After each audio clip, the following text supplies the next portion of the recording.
So part 2 की starting में हम देखते हैं कि विशिंग जो कि स्टडी करते करते सो गई थी कि तभी उसे अपने वर्क प्लेस से कॉल आई। एक्चुअली आज विशिंग की मीटिंग है, इसलिए वो जल्दी जल्दी रेडी होने लगती है जॉब पर जाने के लिए। तो वहीं दूसरी तरफ से उसके बॉस के मैसेजेस आ रहे थे जो कि उसे डांट रहे हैं कि अगर आज भी तुम लेट आई तो अच्छा नहीं होगा। इसलिए विशिंग थक हार कर बैठ जाती है। फिर जब उसकी नज़र अपने मोबाइल पर गई तो वह कहने लगी कि अरे हाँ, मैं भूल कैसे सकती हूँ कि मुझे तो पास्ट में जाकर सब कुछ चेंज करना है। फिर बस होना क्या था, विशिंग पास्ट में जाने के लिए रेडी हो गई और उसने जब जैसे मैसेज डिलीट करा कि तभी वह पास्ट में आ जाती है और एक बार फिर सभी चीजों को देखकर हैरान होने लगी कि मैं सच में यहाँ आ चुकी हूँ। उसने जो भी कुछ आंसर्स याद करे थे उन्हें वह जल्दी जल्दी लिखने लगती है कि तभी यहाँ उसकी बेस्ट फ्रेंड आई जो कि एपिसोड 1 में विशिंग से कॉल पर बात कर रही थी। बाय द वे इसका नाम है टंगी, जो कि हैरानी से पूछने लगी कि तुम आज मन लगाकर स्टडी कैसे कर रही हो। तो ये सुन जब अपनी बेस्ट फ्रेंड को देखती है तो वह खुश होने लगती है कि वाओ, तुम शुरू से कितनी ज्यादा क्यूट रही हो और तुम्हारी स्किन कितनी ज्यादा सॉफ्ट है। टंगी विशिंग को पीछे करती है और बोलती है कि आज तुम्हें क्या हो गया है, और फिर पूछने लगी कि वैसे कहीं तुम इस वजह से तो उदास नहीं हो क्योंकि कल तुमने एक बार फिर अपने क्रश जेनियो को प्रपोज करा था लेकिन उसने एक बार फिर तुमको रिजेक्ट कर दिया है। तो तब विशिंग कहने लगती है कि क्या सच में मैंने ऐसा करा था। फिर बताने लगी कि अब मैं जेनियो को पसंद नहीं करती हूँ, इसलिए उस पर कोई भी ध्यान नहीं देना चाहती। टंगी यहाँ से उठकर चली गई और विशिंग बस अपनी स्टडी करती गई। फिर जब उसको स्टडी करते करते बहुत देर हो जाती है एंड उसे वन सेन जाता हुआ दिखा तो तब उसे देखकर वो कहने लगी कि सॉरी स्कूल टॉपर, इस बार तुम फर्स्ट रैंक नहीं ला पाओगे क्योंकि वो मैं लाने वाली हूँ। अब हम देखते हैं कि कैसे ग्रुप फोटो क्लिक हो रही है जहाँ सेक्शन ए और बी दोनों क्लास के स्टूडेंट्स एक साथ थे। और फिर जब जनू आया तो तब सब गर्ल्स उसे देखने लगी कि ये कितना ज्यादा हैंडसम है। और फिर तभी जनू अपनी जगह पर आकर खड़ा हो गया, लेकिन तभी उसे कुछ लोग विशिंग के पास पुश कर देते हैं और जोर जोर से हंसने लगे। एक्चुअली सब जानते हैं कि विशिंग जैन को पसंद करती है, इसलिए वो इन दोनों को टीज कर रहे थे। जैन तो इस वजह से चिढ़ा ही तो वही विशिंग भी मुंह बना रही थी, लेकिन टीचर यहाँ शोर सुनकर आए और इन सभी को डांटने लगे कि तुम सेक्शन बी वाले स्टूडेंट्स तुम कभी शांति से कोई काम नहीं कर सकते, पढ़ाई लिखाई तो तुमसे होती ही नहीं है और अपनी वजह से सेक्शन ए वाले स्टूडेंट्स का टाइम खराब कर रहे हो। तो ये सुन विशिंग कहने लगती है कि आप हमें दूसरी क्लास से कंपेयर कैसे कर सकते हो, और वैसे भी एग्जाम इतने भी हार्ड नहीं होते। टीचर कहने लगते हैं कि अच्छा तो फिर लो, जो कल कॉलेज एंट्रेंस एग्जाम होने वाला है उसके बारे में सभी को बताओ कि तुमने क्या क्या तैयारी कर रखी है। तो तब विशिंग सभी को क्रो टॉपिक के बारे में बताने लगती है कि यह जरूर एग्जाम में आएगा। तो तब सभी लोग विशिंग की बात पर हंसने लगे। विशिंग बोली भी कि हंसो मत और याद आज से इस टॉपिक को याद करना वरना तुम सारे पछताओगे, क्योंकि मैं 100% श्योर हूँ कि यह टॉपिक जरूर आने वाला है। लेकिन कोई भी विशिंग की बात पर बिलीव नहीं करता, बल्कि सब बस हंसते ही गए। टीचर विशिंग से माइक छीन लेते हैं तो तभी विशिंग टयाई से कहने लगी कि तुम ये टॉपिक याद करना बिल्कुल मत भूलना, लेकिन टंगी भी विशिंग की बात पर बिलीव नहीं करती। अब हम next day college entrance exam day देखते हैं और आज डेट है 7 जून 2010। विशिंग एग्जाम हॉल में आकर फुल स्पीड के साथ आंसर लिखने लगी क्योंकि सब वही है जो उसने याद करे थे, यहाँ तक कि क्रो वाला टॉपिक भी आया हुआ था। विशिंग ने सबसे पहले एग्जाम एंड करा और खुश होते हुए यहाँ से चली गई। फिर अब हमें दिखाया जाता है कि कैसे सभी स्टूडेंट्स एग्जाम एंड होने के बाद वापस घर जा रहे हैं। विशिंग को बस में वापस से वन सेन मिला जिसके ऊपर वह गलती से गिरने वाली होती है, लेकिन तभी वन सेन उसे बचा लेता है। विशिंग वन सेन से कहने लगी कि देखा वही टॉपिक आया ना जो मैंने बताया था। तो ये सुन वन सन स्माइल करने लगा। विशिंग उससे पूछती है कि वैसे क्या तुम मुझे स्कूल टॉपर स्पीच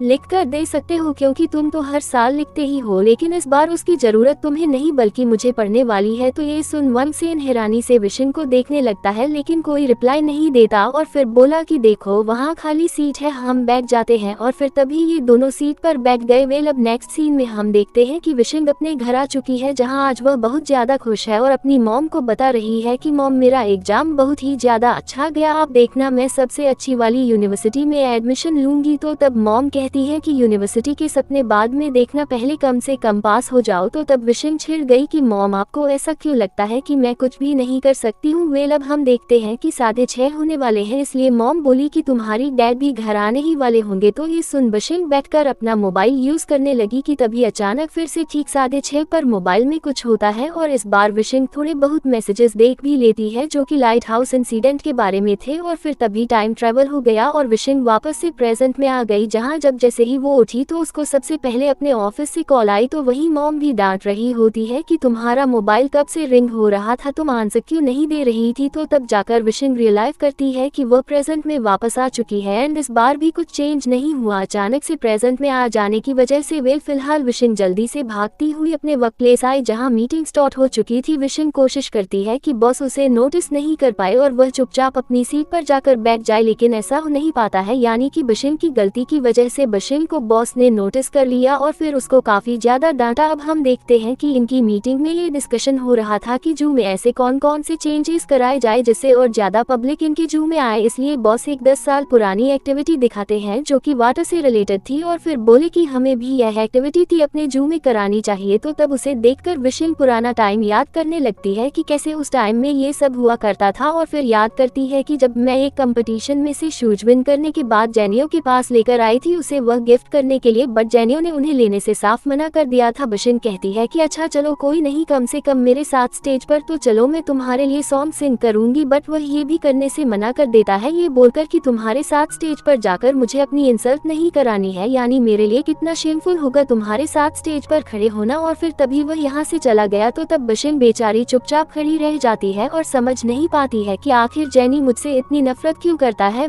वो ये सब पुरानी बातें सोच ही रही थी और जब चौंक कर उठी तो तब बॉस उसे वाटर एक्टिविटी की फाइल रेडी करने के लिए दे देते हैं। विशिंग हैरान खड़ी रह गई क्योंकि वो तो गलती से खड़ी हुई थी, लेकिन इस चक्कर में उसने अपना खुद का ही नुकसान कर लिया। वह नेक्स्ट सीन में हम देखते हैं कि विशिंग अपना काम कर रही है, फिर तभी टाइम ट्रेवल के बारे में सोचने लगी कि मैं अचानक वापस क्यों आई। फिर उसने याद करा कि जब मेरा सबसे पहला टाइम ट्रेवल हुआ था तो तब भी मैं कॉलेज एंट्रेंस एग्जाम के बाद घर आते ही वापस प्रेजेंट में आ गई थी और अब सेकंड टाइम भी यही हुआ है कि जब मैं एग्जाम देकर आई तो मैं वापस प्रेजेंट में आ गई। अगर ऐसा ही रहा तो मैं अपने फ्यूचर को चेंज नहीं कर पाऊंगी, एटलीस्ट मुझे रिजल्ट के आ जाने तक तो पास में रुकना ही होगा। कि तभी इन विशिंग को मैसेज करता है और बताता है कि मैंने हमारा हनीमून टूर कैंसिल कर दिया है और बस तुम भी अपने घर पर जल्द से जल्द हमारे ब्रेकअप के बारे में बता दो। तो ये सुन बीसिन चिढ़ने लगी और बोली कि एक तो मैं अपने फ्यूचर को चेंज करने की वजह से परेशान हूँ, ऊपर से बीच बीच में मुझे मैसेजेस करके और टेंशन दे देता है। और फिर तभी वह काफी सारी बातों को सोचने के बाद वापस से पास में जाने का डिसाइड करती है और फिर जब उसने मैसेज डिलीट करा तो वो वापस से पास में आ गई। एंड ये कॉलेज एंट्रेंस एग्जाम से 2 दिन पहले का टाइम है जब भी शिंगजैन को शूज गिफ्ट